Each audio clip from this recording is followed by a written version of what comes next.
Hello, hello, hello. Today I wanted to talk to you a little bit about my own writing, which is not something that I usually do. But I have this beast. Ta-da! Look at her. She's so beautiful. Statue of a woman.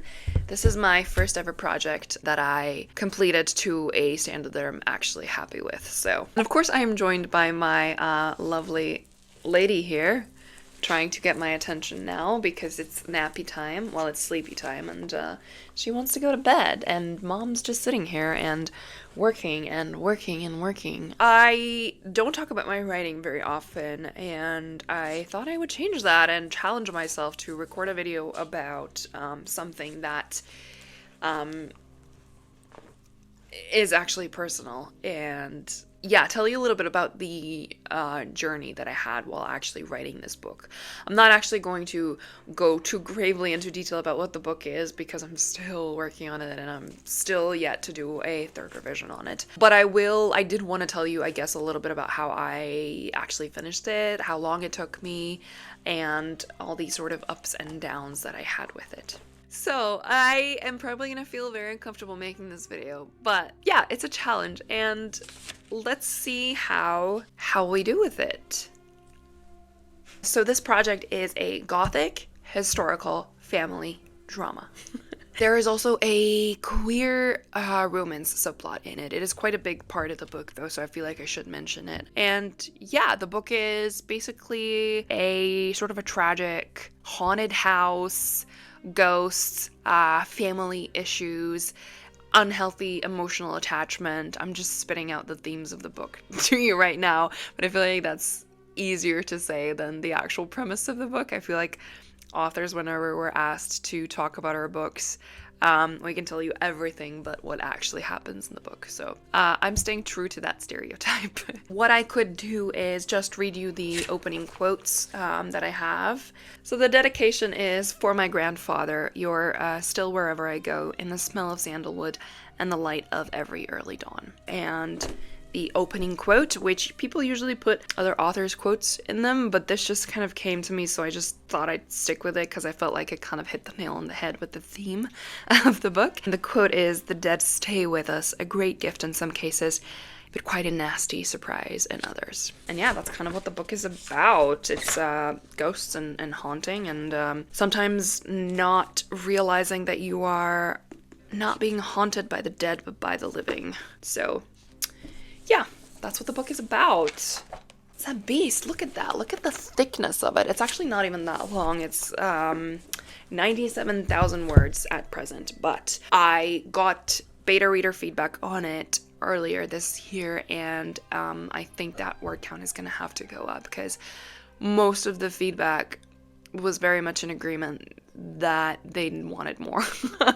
They wanted more context on some of the things, and I do think that there are a couple of weak subplots that I maybe should dedicate a little bit more time to, and some descriptions also, because I'm not a very descriptive writer. I'm very much focused on internal monologue and dialogue. I love dialogue. But yeah, when it comes to descriptions and stuff, I feel like there's pretty big discrepancy between some of the places that I describe, because, for example, I mean, it's a haunted house and stuff, and I actually did get feedback that, like, I did not describe the house very much, but I did describe the groundskeeper's cottage in so much detail because it just came to me. It was, like, very vivid. But the haunted house, I was just like, well, it's a big manor. What else do you want from me? So those are the kind of things that we're going to be working on in the third revision, and I'm going to be taking this manuscript on my road trip that I'm doing with my dad. Probably at present, when this video drops, I will probably be on the road trip. But yeah, I'm going to be taking my manuscript with it and doing my third revision while I'm doing a little road trip through Europe with my dad, and I'm going to be staying in Croatia back home for a little while. I am Croatian, if you didn't know that about me. But yeah, I'm going back to Croatia to see my family and gather some inspiration, since this is a very family-centric book.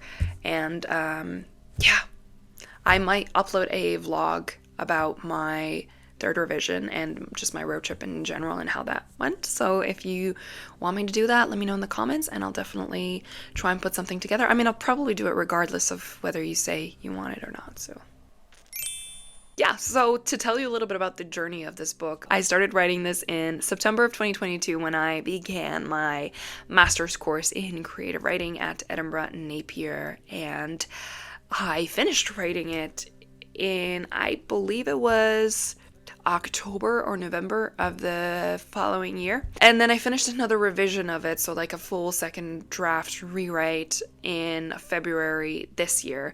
And then I handed it off to my beta readers, and then I haven't touched it since. I've just been using the excuse of my best friend not having read it yet as me not being able to go into a third revision. But really, I'm just procrastinating. Yeah, that's kind of the timeline of the book. I am quite proud of how quickly I've written it because I was, as I said, doing a master's degree at the time. I was running my business full time. And, you know, I had like a dozen clients all at once every single month. And yeah, it was just a lot, but I was still keeping up with writing, you know, every month.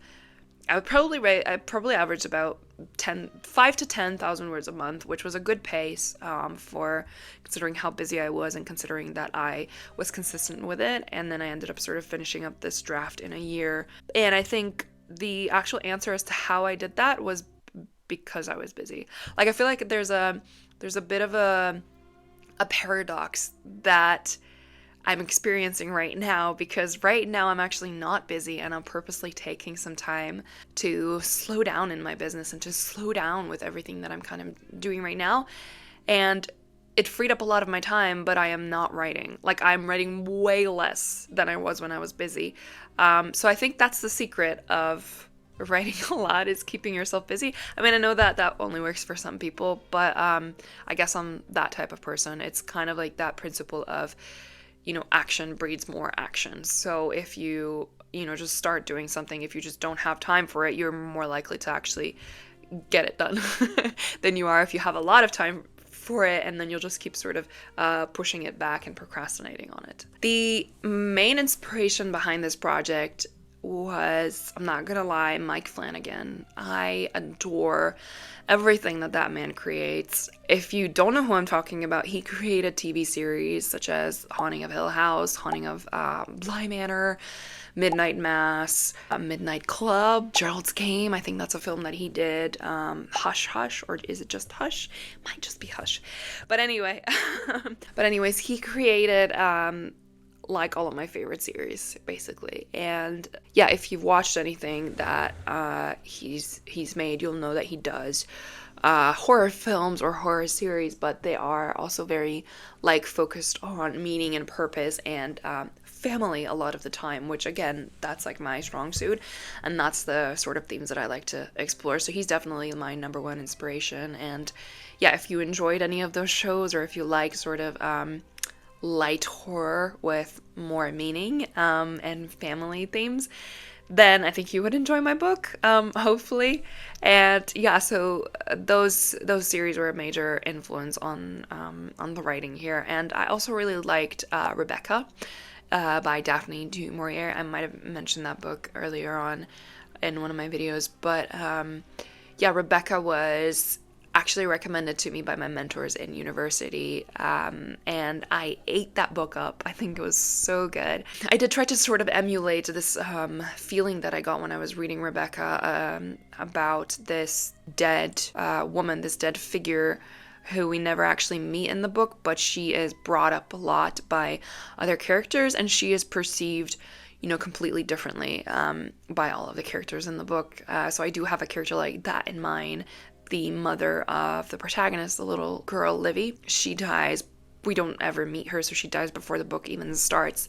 And a lot of the book's themes do kind of revolve around this idea of how she was perceived by the remaining characters in the book, and how different it is, and how you don't really know which of them to trust. But yeah, I think another book that really inspired me for this was An Unexpected Source, and I may have already talked about this, but it's I'm Glad My Mom Died by Jeanette McCurdy. Funnily enough, ironically, I picked it up to read it as a palate cleanser from all the gothic horror that I had been chewing on during my year of writing this project.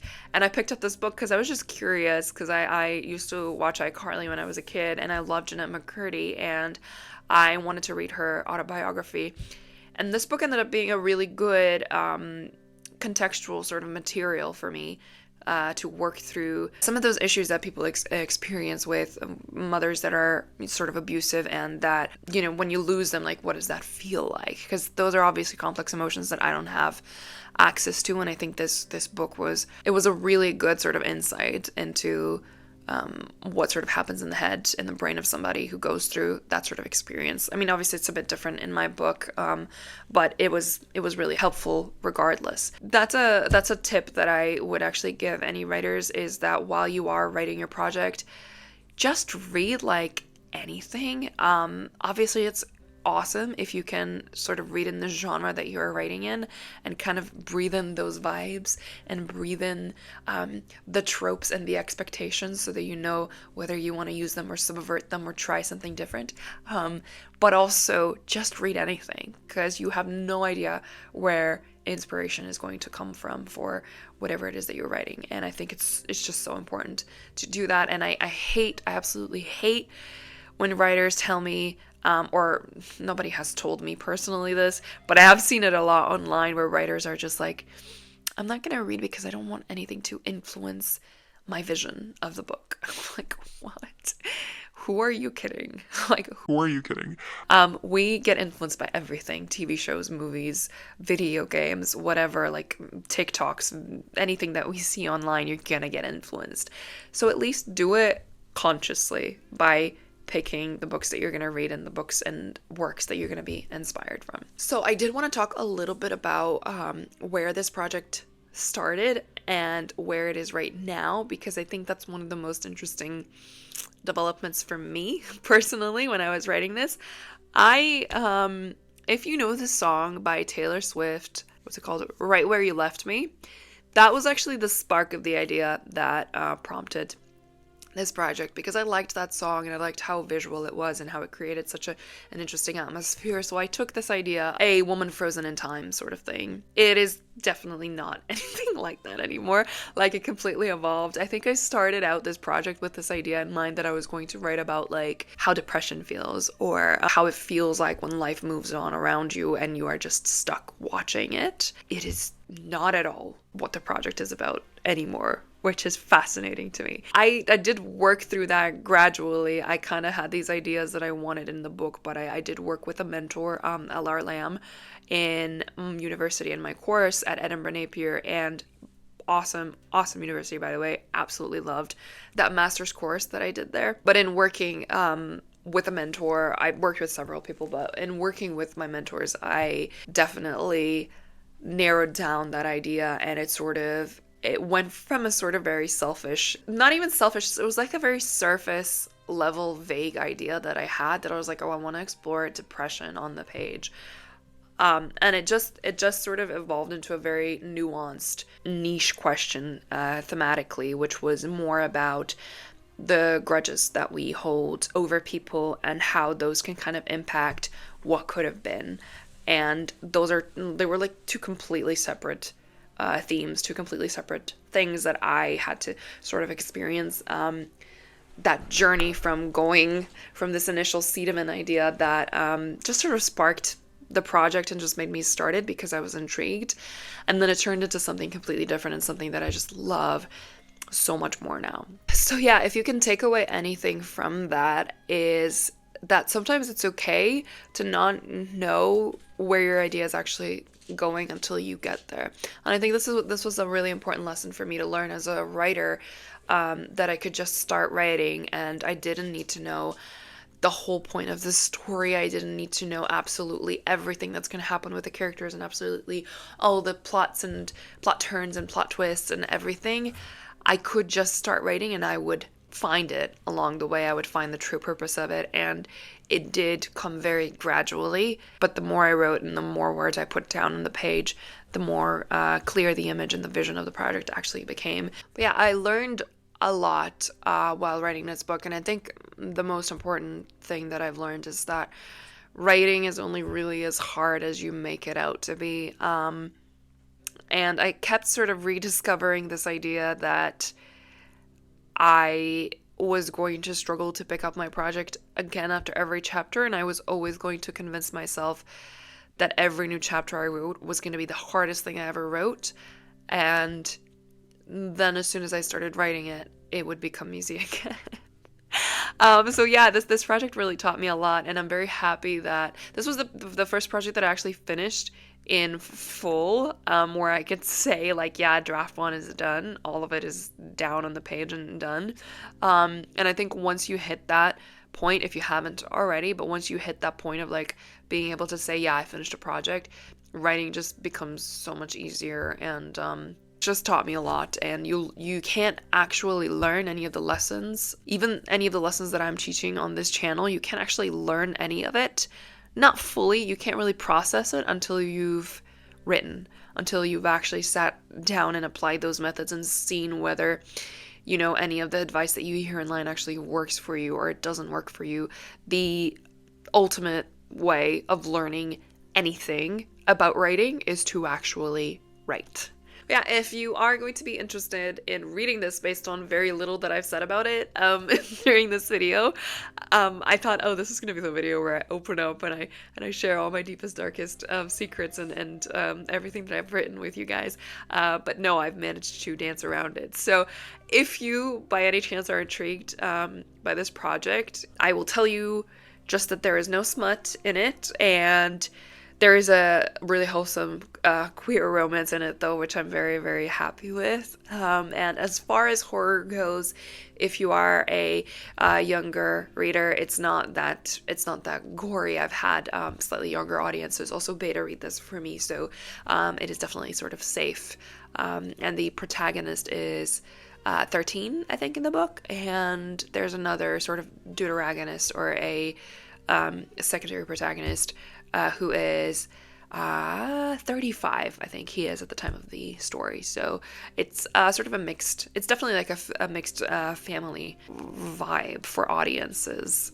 So yeah, it's definitely safe to read, even though it is like a slightly darker project. I guess maybe one last thing that I wanted to touch on is I wanted to maybe tell you the story of how I wrote the very last chapter of it. It was 3 a.m, a dark and stormy night.